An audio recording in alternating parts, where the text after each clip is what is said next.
65 821 jours que la Belgique existe. Le scoop du jour, c'est Étienne Scoop, notre Karl Lagerfeld belge qui nous impose sa nouvelle collection été pour les motards. Eh ben dis donc, ça va être chouette cet été. Et rappelons au passage que cette tenue-ci, par contre, n'est toujours pas autorisée. Feu vert pour installer des alcoolocs dans les voitures. Cet appareil qui permet d'empêcher de rouler en état d'ébriété. Eh bien, zut alors! Comment je vais faire, moi, le matin, pour aller au Parlement? Sécurité routière toujours, le nombre d'accidents a diminué de 60% à proximité des radars. Par contre, juste avant, c'est le carnage total.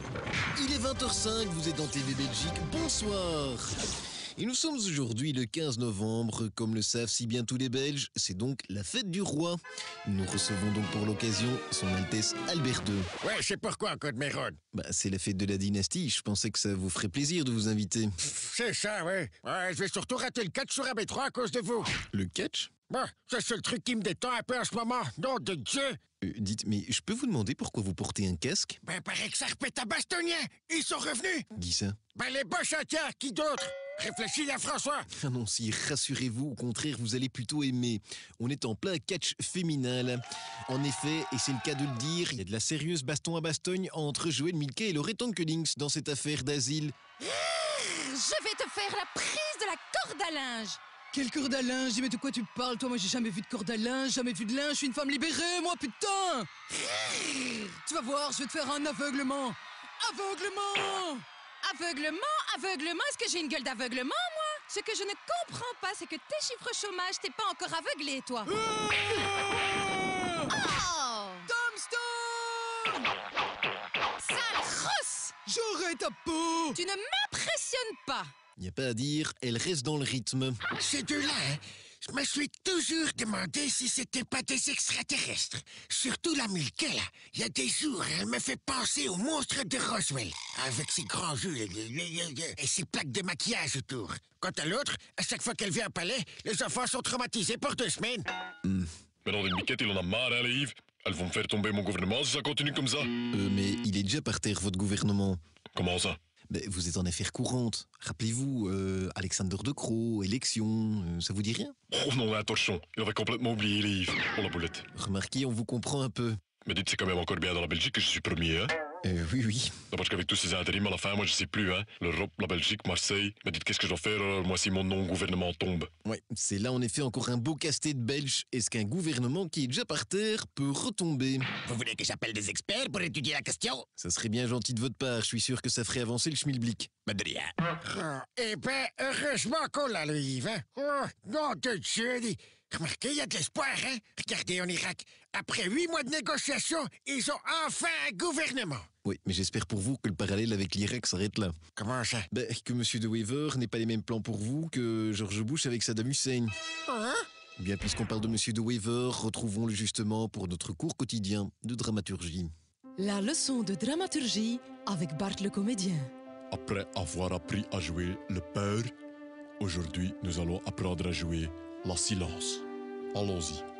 La silence.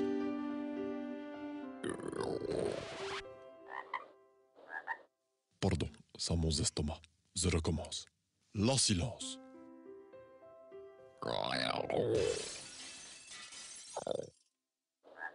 Excusez-moi. Je recommence. La silence. Je crois que c'est clair. CQFD, Bart doit urgemment manger. C'était la leçon de dramaturgie met Bart de comédien. Et l'autre clash fort médiatisé ces derniers jours, c'est évidemment celui qui opposait Eric Van Rompuy à notre icône nationale Philippe Geluck. Mais les dernières nouvelles sont plutôt bonnes. Apparemment, il y a de la réconciliation dans l'air. Voyez plutôt. Et Eric, tu dors? Non, mon chat. Alors, tu es toujours fâché, dit. Mais non.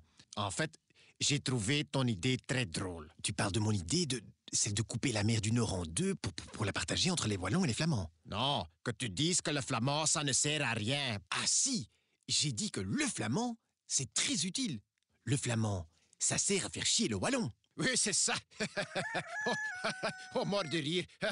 Le flamand, ça sert à faire chier les wallons. Oui, mais dis, qu'est-ce qui te fait tant rire? J'imagine trop votre tête de constipé le jour où vous serez débarrassé de nous.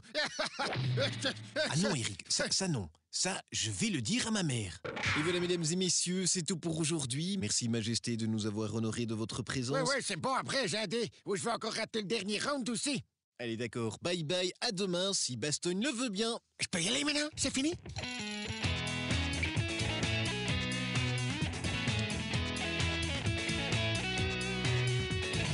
Sire, j'ai un petit cadeau pour ton fête. Hein? Oh, un livre. Merci, Monsieur de Weaver. Comment se reconstruire quand on a tout perdu? Tiens. Avec une préface de Sandra Kim. Oh, ça me fait fort plaisir. Merci, Monsieur de Weaver. Ça me fait plaisir que ça vous fait plaisir. CQFD, Bart a bien choisi.